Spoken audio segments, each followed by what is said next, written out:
बिस्मिल्लाहिर्रहमानिर्रहीम। अस्सलाम वालेकुम। आज 7 मार्च है और दिन है जुमेरात का। 2 ताई अक्सरियत का जो प्लान था, जो मंसूबा था, फिलहाल तो वो मंसूबा बढ़ गया है, उसको बड़ा धचका लगा है। आज पेशावर हाई कोर्ट के 5 रुकनी बेंच ने 13 मार्च तक जो मखसूस नशिस्तों पर हलफ उठाने के लिए जो नोटिफिकेशन किया गया था, जिनको सीटें तहरीक इंसाफ की बांटी गई थी, उनको हलफ लेने से पेशावर हाई कोर्ट के 5 रुकनी बेंच ने रोक दिया है। ये क्यों इतना इंपॉर्टेंट है, क्यों ये बड़ा फैसला, उस पर बात करेंगे। पहले मैं आपको ये बता दूं कि पेशावर हाई कोर्ट का ये 5 रुकनी बेंच था और इसमें पीटीआई ने जो कौमी असम्बली में मखसूस नशिस्तें दी गई हैं, तहरीक इंसाफ वाली जो दीगर पार्टियां उनको दी गई हैं, और केपीके में जो नशिस्तें दी गई हैं पीटीआई की बाकी जमातों को, इसको पीटीआई ने चैलेंज किया था, सुन्नी इत्तेहाद कौंसिल ने चैलेंज किया था। और इसमें जो 5 रुकनी बेंच था उसकी सरबराही कर रहे थे जस्टिस इश्तियाक इब्राहिम साहब, उनके साथ जस्टिस एजाज अनवर साहब थे, जस्टिस SM अतीक शाह साहब थे, जस्टिस शकील अहमद साहब थे और जस्टिस सैयद अरशद अली साहब थे। ये 5 रुकनी बेंच था। और इसमें मैं आपको ये भी बता दूं शुरू में ही कि कौन कौन पेश हुआ इस बेंच के सामने। काजी मोहम्मद अनवर साहब, और ये सुन्नी इत्तेहाद कौंसिल की तरफ से काजी मोहम्मद अनवर साहब, बाबर अवान साहब, रहमत अली शाह साहब, अली जमान साहब, ये हुए हैं तहरीक इंसाफ और सुन्नी इत्तेहाद कौंसिल की तरफ से पेश। मोहसिन कामरान सिद्दीक साहब एडवोकेट, ये इलेक्शन कमीशन की तरफ से पेश हुए। सनाउल्लाह साहब जो डिप्टी अटारनी जनरल हैं, वो अटॉर्नी जनरल साहब के बिहाफ पर पेश हुए। कामरान मुर्तज़ा साहब assistant advocate general on behalf of advocate general Khyber Pakhtunkhwa के बिहाफ पर। काजी जवाद एहसानुल्लाह कुरैशी, ये हैं रिस्पोंडेंट नंबर 21 के लिए। गौहर रहमान खटक, वली खान आफरीदी और लजबर खान खलील और बिलाल अहमद दुर्रानी, ये थे रिस्पोंडेंट नंबर 2 और 22 के लिए। जाजेब शेरवानी साहब, ये थे रिस्पोंडेंट नंबर 11 के लिए। और सोबिया शाहिद साहिबा, वो रिस्पोंडेंट नंबर 15 थी इन पर्सन। तो ये हैं जनाब नाम।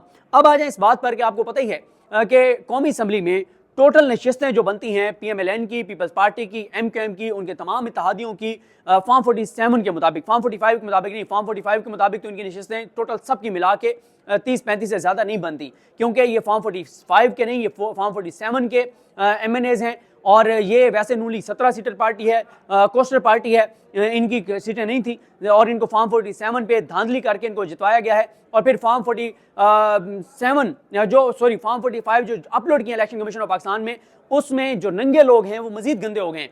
और इसमें मैं आपको शुरू में एक और चीज़ भी बता दूं, मुझे याद आ गई है, वो ये है कि अल्लामा राजा नासिर अब्बास साहब जो मजलिस वातुल मुस्लिमीन के सरबराह हैं, वो गए इलेक्शन कमीशन ऑफ पाकिस्तान के खिलाफ इस्लामाबाद हाई कोर्ट में। उन्होंने जाकर कहा कि जनाब ये 14 दिन में इलेक्शन कमीशन ने फॉर्म 45 अपलोड करने थे, नहीं किए, गैर कानूनी काम किया है। उस पर जैसे ही मामला गया हाई कोर्ट में, इलेक्शन कमीशन को जल्दबाजी में फॉर्म 45 अपलोड करने पड़े। फॉर्म 45 जैसे उन्होंने अपलोड किए हैं तो उसमें बहुत से ब्लंडर्स थे, क्योंकि उसमें बड़ी भोंडे तरीके से चेंजेस की गई हैं, तो वो सारी वारदात मजीद पकड़ी गई है। तो अब वातुल मुस्लिमीन के ऊपर बहुत ज़्यादा गुस्सा है, इसीलिए जो तहरीक इंसाफ के हमायत याफ्ता मजलिस वातुल मुस्लिमीन के इंजीनियर हमीद हुसैन साहब कुरम से, आई थिंक NA 37 बनती है, उससे वो जो जीते हैं उस पर आप रिकाउंटिंग करके उनको हराने का फैसला किया गया है। अब ये डिपेंड करता है कुरम के लोगों पर, उस हल्के के लोगों पर और तहरीक इंसाफ पर और मजलिस वातुल मुस्लिमीन पर कि वो कितना दबाव बढ़ा लेते हैं। जितना वो दबाव बढ़ा लेंगे उतना ही मुश्किल हो जाएगा ये सीट तहरीक इंसाफ और वातुल मुस्लिमीन से लेना, वरना ये सीट भी कंफर्म तहरीक इंसाफ और मजलिस वातुल मुस्लिमीन से ले ली जाएगी। अब आ जाए इस बात पर कि इलेक्शन कमीशन ने ये सारा कुछ तो किया 2 नंबरी, लेकिन अभी भी इलेक्शन कमीशन को ठंड नहीं पड़ी। इलेक्शन कमीशन ने यह किया कि शहबाज शरीफ के पास है 201 वोट, 2 ताई अक्सरियत के लिए चाहिए 224 वोट। देखें, जब 2 ताई अक्सरियत जब तक ना हो तो आप आइन में तरमीम नहीं कर सकते। आप कानून बदल सकते हैं लेकिन आइन में तरमीम नहीं कर सकते। और इस वक्त जो ऑन कार्ड्स है, जो extension chief justice Pakistan justice Qazi Faez Isa साहब की, अगर उनको एक्सटेंशन देनी है तो उसके लिए आइन में तरमीम करनी पड़ेगी। और आइन में तरमीम के लिए जरूरी था कि 224 नशिस्तें तहरीक इनके PMLN के पास होनी चाहिए, क्योंकि इनके पास 201 थी। तो इन्होंने किया ये इलेक्शन कमीशन ने कि जो मखसूस नशिस्तें हैं वो दे दी तहरीक इंसाफ वाली भी PMLN को, और इनका नंबर गेम 224 इलेक्शन कमीशन ने पूरा कर दिया। और इलेक्शन कमीशन ने इस यकीन पर, इस एतमाद पर, इस भरोसे पर, या पता नहीं कमिटमेंट भी कहीं से मिली होगी, क्या हुआ अल्लाह की ज़ात बेहतर जानती है, कि क्योंकि इसमें डायरेक्ट बेनिफिशियरी काजी फाइज ईसा साहब चीफ जस्टिस पाकिस्तान खुद हैं, तो इसलिए सुप्रीम कोर्ट इस ऑर्डर को बरकरार रखेगी। इसलिए उन्होंने इंतहाई भोंडा फैसला किया, गैर आइनी फैसला किया, ये कहकर कि क्योंकि ये नशिस्तें पीटीआई को, सुन्नी इत्तेहाद कौंसिल को नहीं मिल सकती, तो ये इनमें तकसीम हो जाएंगी। उनमें वो सीटें तकसीम कर दी गई, 224 नशिस्तें उनकी हो गई, 2 ताई अक्सरियत उनकी मुकम्मल हो गई। लेकिन इस सारे प्लान को, इस सारे मंसूबे को झटका लगा है, धचका लगा है। वो धचका इसको ये लगा है कि पेशावर हाई कोर्ट के 5 रुकनी बेंच ने 13 तारीख तक तो इस मामले को रोक दिया है और लगता यह है कि पेशावर हाई कोर्ट कोई बड़ा फैसला करेगी। गो के पेशावर हाई कोर्ट पर भी दबाव आना शुरू हो जाएगा, बहुत कुछ किया जाएगा, जजेस को मैनेज करने की कोशिश की जाएगी कि जजेस ये फैसला दें कि जनाब ये 200 जो ऊपर 23-24 सीटें दी गई हैं कौमी असम्बली में वो भी ठीक दी गई हैं, सिंध में भी केपीके में, क्योंकि पेशावर हाई कोर्ट के सामने दो जगहों का मामला है, केपीके का और कौमी असम्बली का।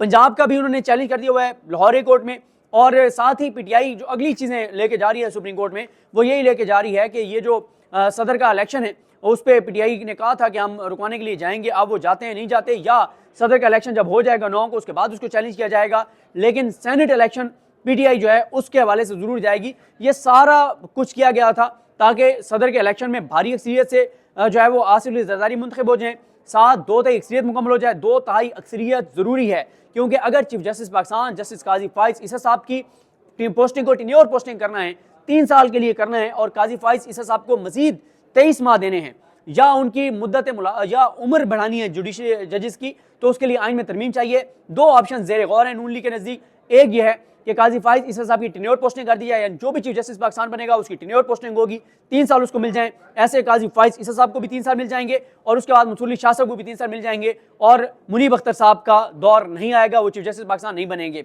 दूसरा प्लान ये है कि 70 साल उम्र बढ़ा दी जाए जज की, तो यह है कि बाकी भी उनके जजेस की उम्र 70 साल तक चली जाएगी, लेकिन काजी फाइज ईसा साहब को मजीद जो है वो 5-6 बरस काजी फाइज ईसा साहब को मिल जाएंगे।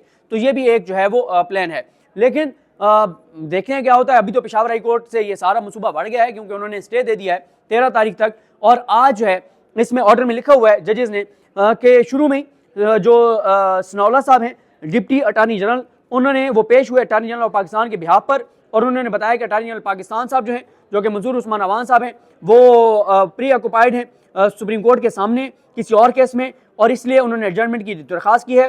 जबकि काजी मोहम्मद अनवर साहब ने बताया है कि अदालत के नोटिस में लाए हैं कि एडवोकेट जनरल केपीके का ओहदा जो है वो खाली है, क्योंकि अभी तक जो रिज़ाइन करने वाले एडवोकेट जनरल केपीके हैं उनकी जगह किसी को नहीं लगाया गया।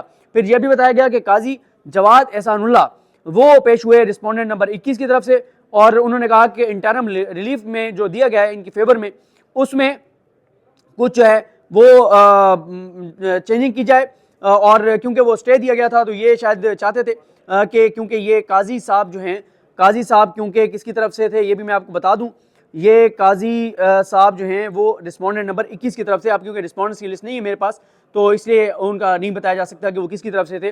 बहरहाल उन्होंने उसका कहा, और साथ ही उन्होंने कहा कि 9 मार्च को इलेक्शन है, और जो हुकूमती साइड थी, जो जाहिर है जो इलेक्शन कमीशन, ये सारे चाहते थे कि अदालत ने जो पिछले दिन स्टे दिया था वो अदालत वापस ले ले, ताकि मखसूस नशिस्तों पर हलफ ले लिए जाएँ, और हलफ जब ले लिए जाएँ मखसूस नशिस्तों पर तो जरदारी साहब के वोट जो है वो बढ़ जाएँ। लेकिन अदालत ने जो है वो कैटेगोरी का लिख दिया है सेकंड लास्ट पैराग्राफ में कि जो स्टे है जो दिया गया था 6 तारीख को पेटिशनर्स के हक में, वो जारी रहेगा 13 तारीख तक, और रिमेनिंग रिस्पोंडेंट्स जो एब्सेंट थे उनको भी नोटिस जारी कर दिए गए हैं। अब ये कोशिश की गई कि किसी तरह से जो पेशावर हाई कोर्ट है वो स्टे जो है वो वापस ले ले, ताकि ये लोग जो मखसूस नशिस्तों पर ख़वातीन हैं और गैर मुस्लिमों की जो मखसूस नशिस्तें हैं उसके ऊपर हलफ सब ले लें, ताकि वो हलफ ले लें, और कौमी असम्बली में भी तादाद बढ़ जाए, केपीके में भी इनकी बढ़ जाए, पंजाब में भी बढ़ जाए, हर जगह बढ़ जाए।